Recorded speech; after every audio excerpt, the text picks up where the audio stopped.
time reversal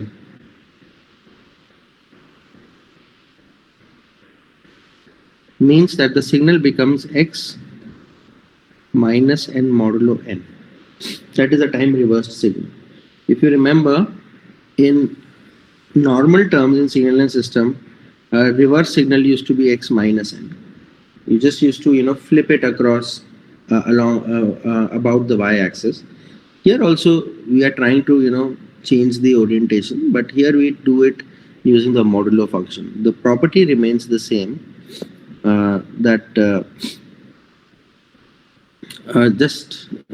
Just for an example, let's just take this problem. If I say xn is 1, 2, 0, 3, then what is the circularly time reversed signal if we need to evaluate? So let that signal be yn and let that be minus n modulo n. Okay, we know that since this signal is a sample of 4, yn will also have 4 samples.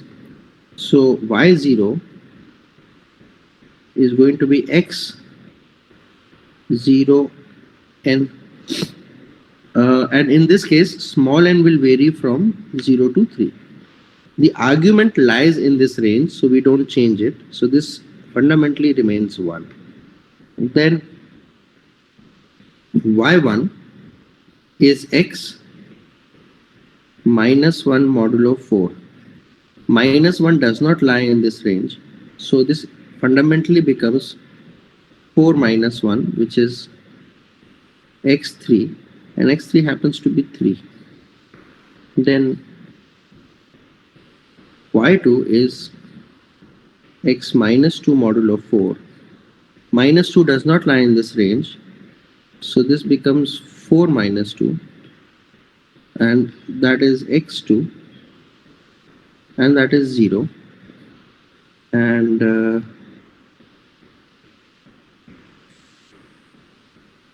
then y3 is x minus 3 modulo 4, which is x1, which is 2, right? So then now your sequence becomes 1, 3, 0, 2.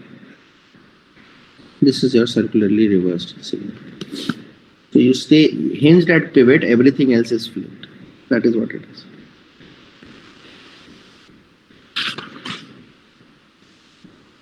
Okay, then what would be a circularly even function?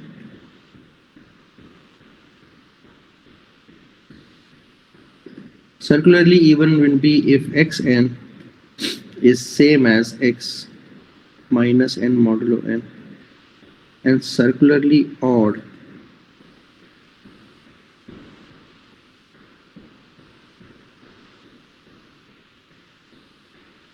is going to be xn as minus x minus n.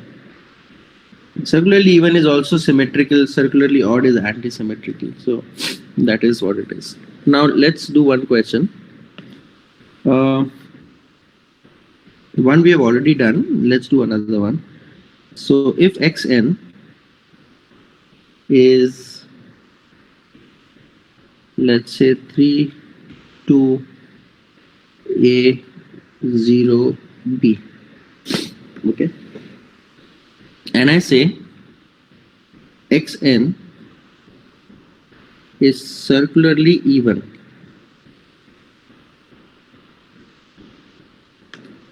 Then find A and B. शुरू हो जाओ और answer बताओ. देखें कौन कौन है class में. 18 लोग आ गए. अच्छा, उनमें से हैं कौन कौन? अनमोल. Yes, sir. To this, which is, you have 5 values, so this will be modulo 5, right? So that would come out to be 3b0a2, and if they are equal, then you can see that b is equal to 2, and a is equal to 0. Yeah, so that is the answer, and this is what it is. Okay, so fair enough. I think, and then in this, I did not write the property, right? Okay, so the property is this, that if xn has a DFT xk, then x minus n modulo n will have a DFT of capital X minus k modulo. That is the property, and well, you would probably have to evaluate. So this is also evaluated in the same way, you know. Like for example, if I say that there is an xn, so this is an example. There's an xn that has a xk, which is given by 4 minus j2 0 j2. Okay, then what would be the DFT of this signal, x of minus n modulo capital N? It will simply be x minus k modulo n. And if you do the process, then you can just simply write it as y capital K, and k will also vary from 0 to 3. So here your k will vary from 0 to 3. So you start with y0, which will be x minus 0 modulo 4, which will be x0, which will be 4. y1 is going to be x, which is going to be x3, and x3 is j2. y2 is x, which is x2, which is 0, and y3 is going to be x minus 3, which is going to be x1, and x1 is j2. So basically what happens is that this pivot element remains where it is, and everything else is just flipped. So you will get 4 j2 0 minus j2. So this is your answer. So whether you're actually applying time reversal in time domain or you're applying it in frequency domain, the fundamental remains the same. You just need to remember the property and apply it accordingly. Okay, so this is done. This property is done. And look at some. Sir एक odd function कर दीजिए. हाँ, circular odd का बता दीजिए example. Circular odd का वो वैसे उसको वैसे कर लो, क्या कहते हैं, एक मिनट में let me just add some more slides. Okay, so circular odd में इसी को करके देखो. It should not fundamentally be any different. See, circular odd क्या होगा? सर्कुलर ऑड होता है ये फंक्शन, सॉरी,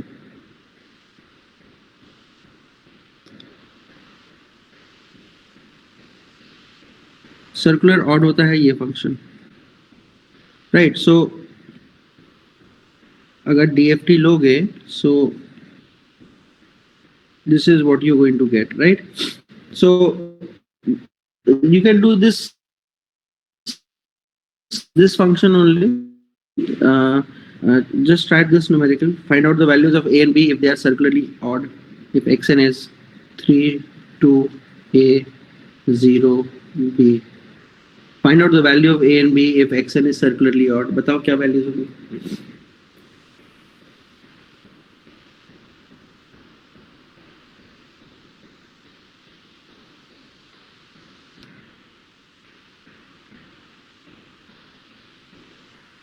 Actually ये गलत है सवाल, because there is a minus sign आगे. It will not. This will not work. This would not work. You can do the original problem. एक minute. You can do this problem. Circularly odd signal सोचना भी पड़ेगा ना फिर तो. Anyways, if suppose I say that your xn, if your xn is such that your xk is अभी जो सवाल कर रहा था 4 minus j2 0 j2, and if I say that xn is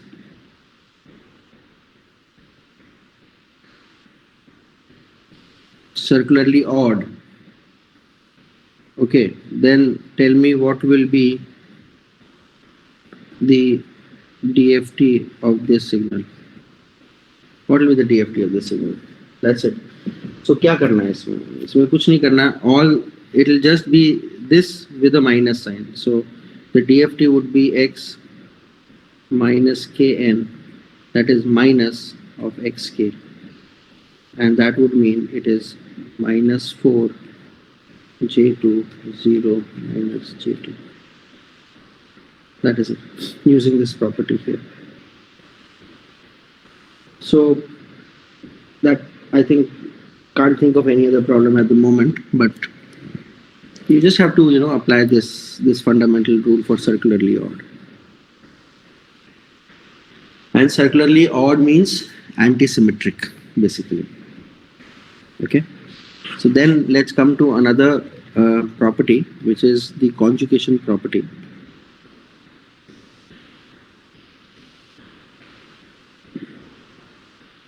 The conjugation property was a property that we had extensively worked on, and the property is as follows. The property is that if xn has a DFT of capital Xk, then x conjugate n has a DFT of x minus kn, and this fundamentally is same as x n minus k. You can derive it, but I'll just mention it here. So this is basically the conjugate symmetric property that you must know of, and then we did some cases in this. We did cases like there was one case in which xn was real. Second case was, so there are notes which are available on the Google Classroom. You can go. It was probably the I think a lecture before. No, it was I think it was Thursday's lecture in which we did it. So then, if xn is real and even, then third was if xn is real and odd, then fourth was if xn is imaginary and so just imaginary, sorry, if xn was just imaginary, what will happen? Then fifth was if xn is imaginary and even, and sixth was if xn is imaginary and odd. So basically what we were doing is, in all these cases we were looking at what will happen to capital Xk. That is what we are basically looking for. So we did some cases. So basically we see that when xn is real, capital Xk is conjugate symmetric. If xn is real and even, then xk DFT is also real and even. If it is real and odd, then DFT becomes imaginary and odd, and so on and so forth. So if there is a problem, I will specify it, but the derivations I don't want to go again because we have done it quite extensively in the class the other day. So we'll proceed with the problem. So the problem is as follows. Suppose I say that even samples of a 11-point DFT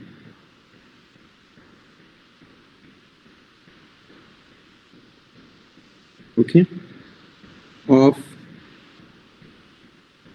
a 11 point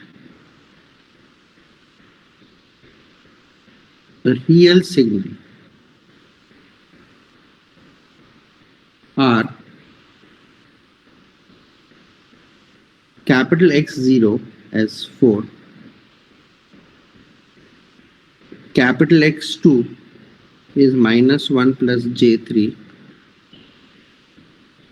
capital X4 is 2 plus J5,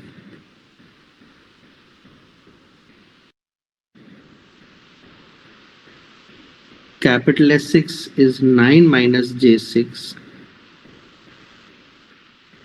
capital X8 is -5 minus J8, capital X10 is root 3 minus J2. Okay, so the question is, find the missing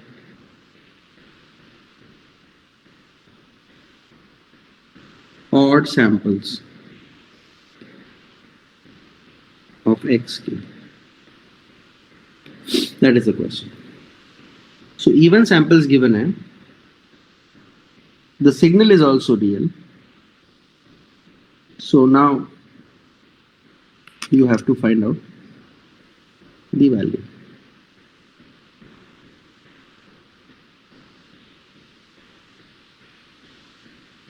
बताओ कैसे करेंगे?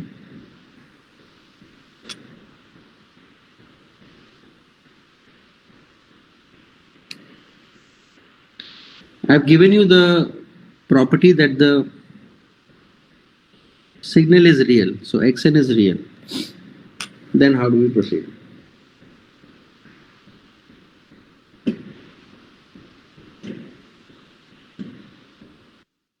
Sir, xk is conjugate symmetric. Huh? So you know that we are basically looking for the case 1, right? So that means if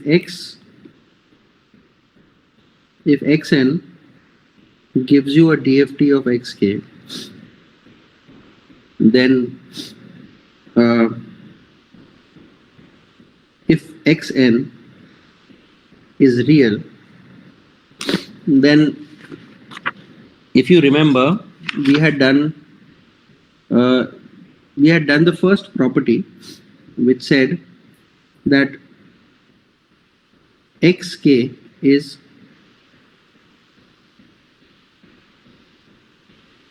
conjugate symmetric, right? So what does that mean? Conjugate symmetric can be written as follows, that xk symmetric, सबसे पहले लिखते हैं what, सबसे पहले we let's just write first to begin with what we mean by symmetric. So symmetric would mean this would mean symmetric, and if I say conjugate symmetric, then that means you will put a conjugate sign here. So this is conjugate symmetric. So if this is the case, then how do you evaluate it? We have to find odd samples. That means we have to find x1, capital X1. We have to find capital X3. We have to find capital X5. We have to find capital X7, and we have to find capital X9. So then we proceed as follows. Capital X1 is going to be x conjugate -1 modulo 11. Now k will vary from 0 to 10 because it's an 11-point DFT. Now -1 does not lie in this range. Then this becomes x conjugate 11 minus 1, which becomes x conjugate 10. And that is what? x10 is root 3 plus j2. So this becomes root 3. Minus j2 tha, ye ban gaya root 3 plus j2. So that is your x1. Then let's look at x3. x3 is going to be x conjugate minus 3 modulo 11. Minus 3 does not lie in this range, so this becomes x conjugate 11 minus 3. So this becomes x conjugate 7. Sorry, not 7, 8. So it becomes 8. So what is 8? 8 is minus 5 minus j8. So conjugate becomes minus 5 plus j8. So this is x3. Similarly, your x5 will become x conjugate, I think 6. Yeah. And that will come out to be 9 plus j6. Your x conjugate 7. So x7 will become x conjugate 4. And that will come out to be 2 minus j5. And lastly, your x9 will become x conjugate 2. And that will become minus 1 minus j3. So here are your answers. We have evaluated all the values. Okay. Let's do another problem. The problem is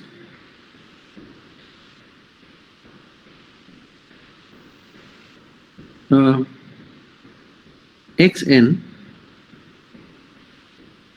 is a 10 length sequence.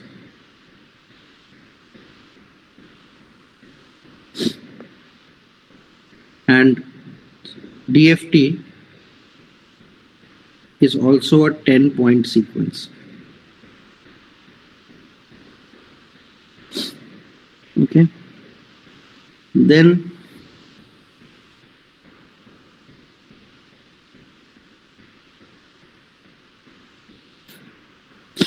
and DFT is real.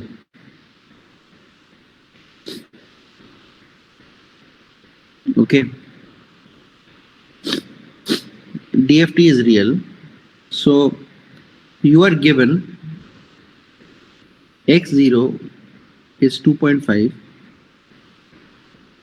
x1 is 7 minus j3, small x2 is minus 3.2 plus j1.3, x3 is minus 2 plus j5, x4 is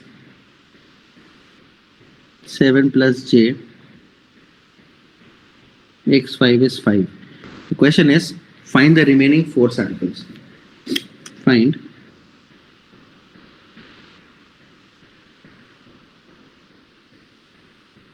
the remaining 4 samples. Take 2 minutes and solve this problem. The hint is xk is real. How do we proceed? Hello. Good morning. The sequence in time domain. So that means you need to now, using this, find out what is going to happen in the inverse case. So if you take inverse DFT of this is xn. And what is the inverse DFT of this? Inverse DFT of this is x conjugate minus nn. This is what it is. So I think this is basically the second half of the conjugate property. So conjugation property is as follows, if you remember. Where was I writing conjugation property? Yeah. So xn is this, and you can also say that xk will be the DFT for signal x conjugation minus n. So this and this, they formulate the conjugation property. So that means in this problem, now you use this to evaluate. So what does this mean? This means that if you have to evaluate x6, then that is x conjugate minus 6 modulo 10. Minus 6 does not lie in the range 0 to 9. So this becomes x conjugate 4. x4 is 7 plus j. So this becomes 7 minus j. x7 becomes x conjugate minus 7 modulo 10, which is x conjugate 3, which is minus 2 minus j5. Okay.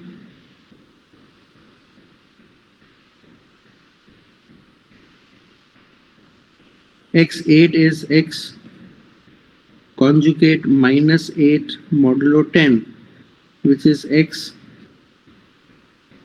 modulo 2, which is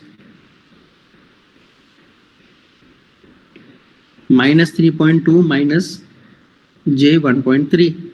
And last, x9 is x conjugate minus 9 modulo 10, which is x conjugate 1, and x conjugate 1 would be what? It will be 7 plus j3. So this is the answer, and this is the basic property. Okay, so now we are coming to probably the most important property, which is circular convolution. Sir आप एक बार बता सकते हैं action को वो minus N conjugate लिया था वो वाला सर बेसिकली मनाली प्रॉपर्टी जो होती है डुअलिटी की वो ये होती है कि अगर xn has a DFT of, if xn has a DFT of capital XK, then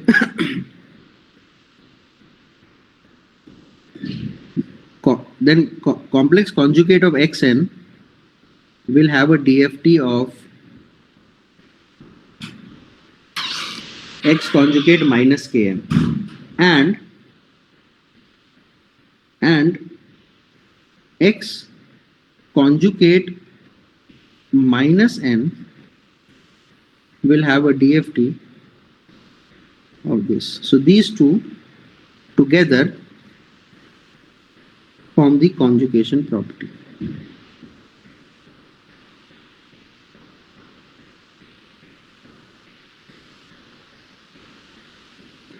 I am skipping the derivation because that will just waste time. They are available in any standard book and you can see it. But these are the two properties that you must remember, these two. Okay sir So this problem utilized this property. The previous one was utilizing the first one, basically. Okay. So now we come to the property of circular convolution.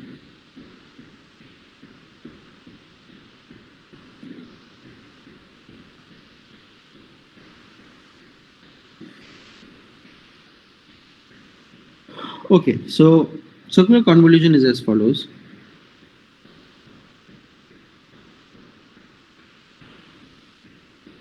That if x1n is capital X1k,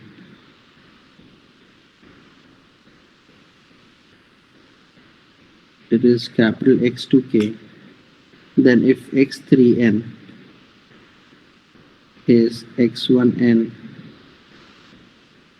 circularly convolute with x2n, then if you take the DFT, then capital XK is capital X1k multiplied by capital X2k. So this is a standard property. You can also evaluate x3n as follows. So you can just say this is m equal to 0. Of course, this function will also be of the same length as the other two sequences. So this would be x1m into x2 modulo n minus n. And you can also reverse the two, it doesn't matter. This like linear convolution, this is commutative. So that means you can write this as x2m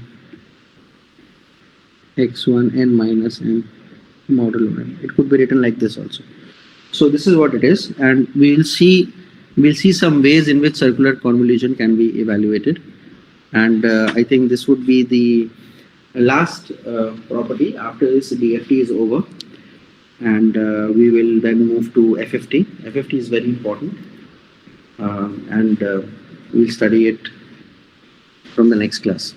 Okay, so I also told you one thing when we evaluate circular convolution is that x1 and x2 have same length.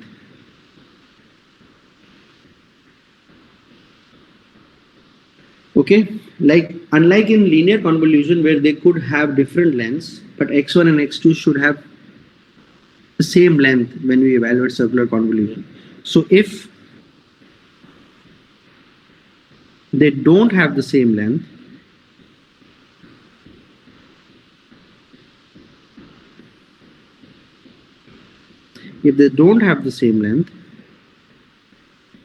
then we resort to something called as zero padding in the shorter sequence.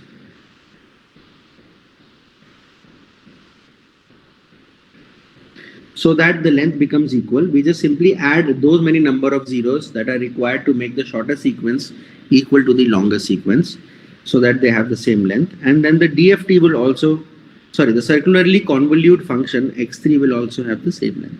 That is important. But let's now look at how we evaluate this quantity. Okay, so let's take an example. So I say that x1 is 1, 2, 2. Okay, and x2, they're all starting from the extreme left point. This is 1, 2, 3, 4. Okay, so you can see that x1 is shorter by one sample and x2 is of length 4. So when we evaluate circular convolution, x1 will become 1, 2, 2, 0. I've added 1 0 through zero padding, and x2 will become 1, 2, 3, and 4. Now these are the two sequences I have.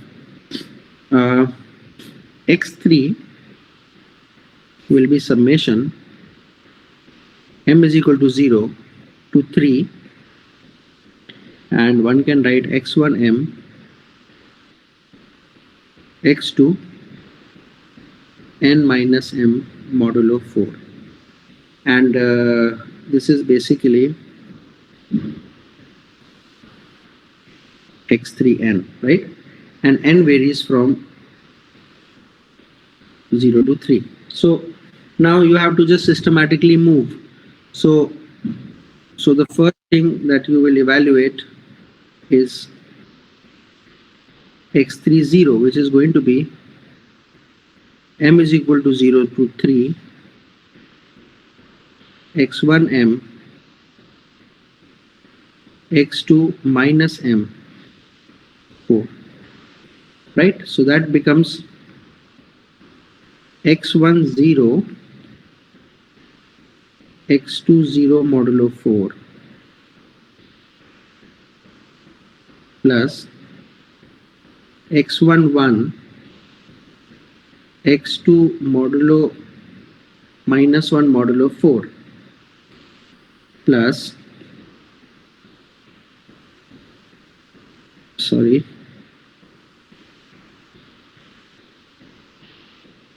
x12 x2 minus 2 modulo 4 plus x13 x2 modulo 3 minus 3 modulo 4. So this becomes x10 is 1 into x20 is 1 plus x11 is 2. x2 minus 1 modulo 4 is basically x2 3. So that is 4. Plus x12 is again 2. And x2 minus 2 modulo 4 is essentially x2 4 minus 2, which is 2. That is 3. Plus x13 is 0. And x2 minus 3 modulo 4 is basically x2 1, which happens to be 2. So this is what it is. So this comes out to be 1 plus 8 plus 6, which comes out to be 15. Okay, so this is the first value, x30. Similarly, you will evaluate all other values of x3, and it's a tedious process. So I'm going to write the values, and this comes out to be 12. You can check. x32 comes out to be 9, and x33 comes out to be 14. Okay, so you can evaluate these values, but this method is very tedious. It takes just way too much time for you to evaluate it.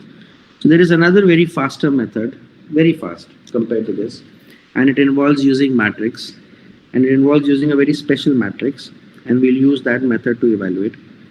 It is evaluation of circular convolution.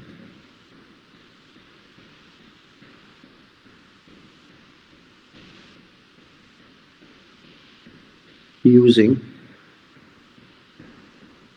circulant matrix method.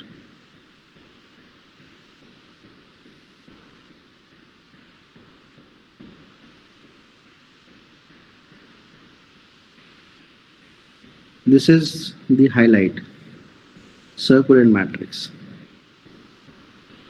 Let's just first understand how we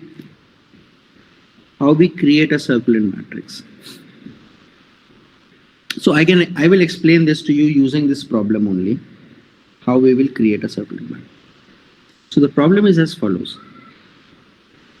x1 is given to you as 1, 2, 2, and I have 0 padded, so this is 0. x2 is 1, 2, 3, and 4. Okay, and I need to find x1 convolution x2. This is what I need to find. Okay, now how do I proceed using circulant matrix? So the thing is, use x1 to create the circulant matrix. One second. Hello. Yeah, if I'm not picking up the phone, that means I'm busy in some place. No, I will call you in some while. Okay. सुबह से try कर रहे हो क्योंकि सुबह से मैं busy हूं. ठीक है, रखिए फोन, मैं क्लास ले रहा हूं. Bye. I get calls from 5:30 in the morning, and they all ask me, why do I have to pay institution fees? Sir, pre-enrollment form सारा भर के देना है, कैरेक्टर सर्टिफिकेट नहीं है तो क्या करें? I don't want to be mean or rude, but it just become too much now. क्या बता रहा था? Yeah, x1 is used to create circulant matrix. Use x1 to create circulant matrix, then multiply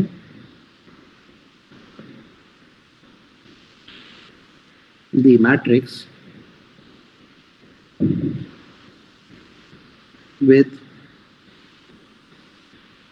x2. That is basically the rule. Let me just tell you how you create circulant matrix. Okay, now x1 is I write again 1, 2, 2 and 0. So we know that the samples are 4. So your matrix is going to be 4 cross 4.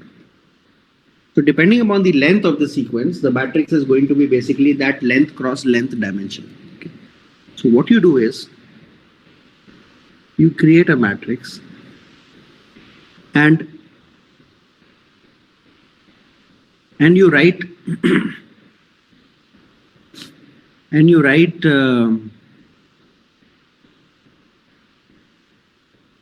you write all the elements in one row. So this is fundamentally x1 0, x1 sorry in one column, x1 2 and x1 3. So this is the first column.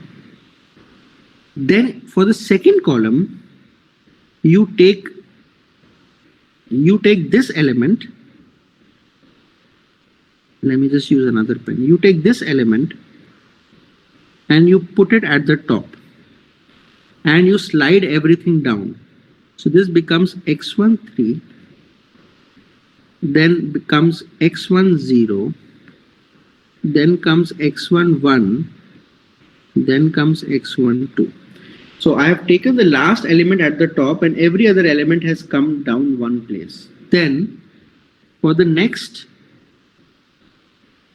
you take this up. So this becomes x1 2,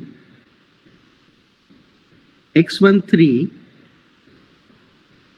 x1 0, x1 1. Just a second, let me just remove this. Then I take this up, so I get x1 1, x1 2, x1 3 and x1 0. A good check is that you will see x1 0 here and you will always see x1 0, the first sample at the last element also. So this is the circulant matrix you have created. So if you put values, then this would be 1 2 2 0, then this 0 goes here, this becomes 1 2 2, then this 2 goes upper, then becomes 2 0 1 2, then this 2 goes up, then becomes 2 2 0 1. So this is your circular matrix.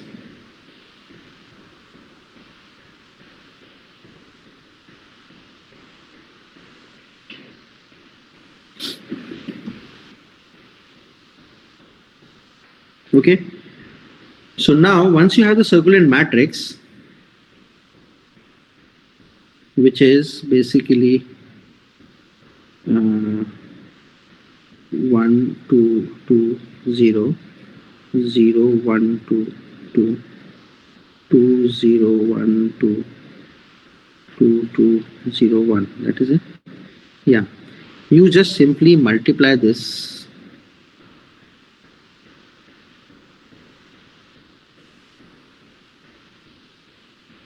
Just a second, sorry.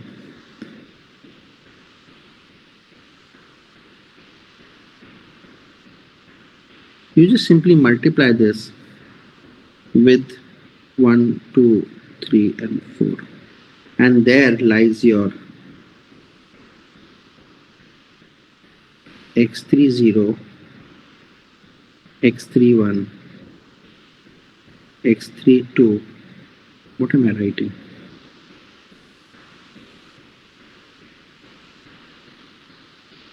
So you get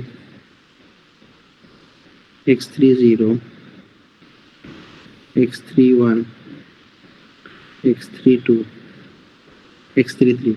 So 1 into 1 plus 0 into 2 plus 2 into 3 plus 2 into 4, the first element. So that is 1 plus 6 plus 8, which is 50. We have already evaluated this. You can check the other elements also. They should come out to be the same. Okay. So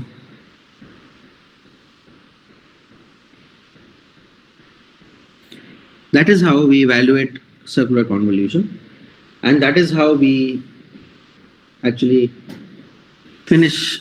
We finished DFT. There is just one last thing I want to say, is that using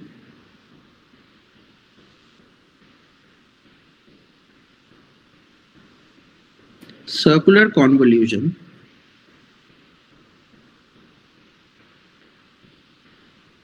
one can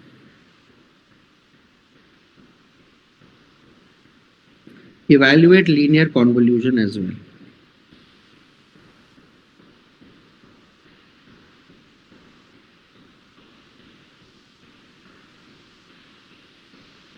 The process is as follows. Suppose your x1 was given to you and it was 1, 2, 2, right? And your x2 was 1, 2, 2, 3, suppose. Then if you look at it, this is n1 is 3, then n2 is 4, right? So what would be the length of the linear convolution signal if this is given to you? Can you tell me?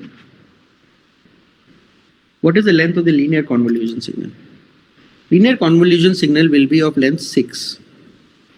That is 3 plus 4 minus 1, which is 6. So that means that if you have to perform linear convolution, you have to add 3 zeros to x1 and 2 zeros to x2. So you do x1 as 1, 2, 2, 1, 2, 3. Now this is a 6 sample sequence. x2 is 1, 2, 2, 3, 0, 0. Now if you perform circular convolution on these two signals, the result that you will obtain will actually be a linear convolution between this sequence and this sequence. Okay, and you can take a circular matrix which will be basically 6 cross 6. You can use x1 here and you write x2 here and you multiply, and the result that you will get will be linear convolution. That is it. Okay, so this is how you evaluate linear convolution using circular convolution, and that's the end of the class. Okay, so if there is no problem, if there are no questions, we can disperse. Have a good day, and I'll see you soon. Good afternoon, sir. Good afternoon. Bye. Bye. अभी ऐसे afternoon हुआ नहीं है, but good afternoon. Bye.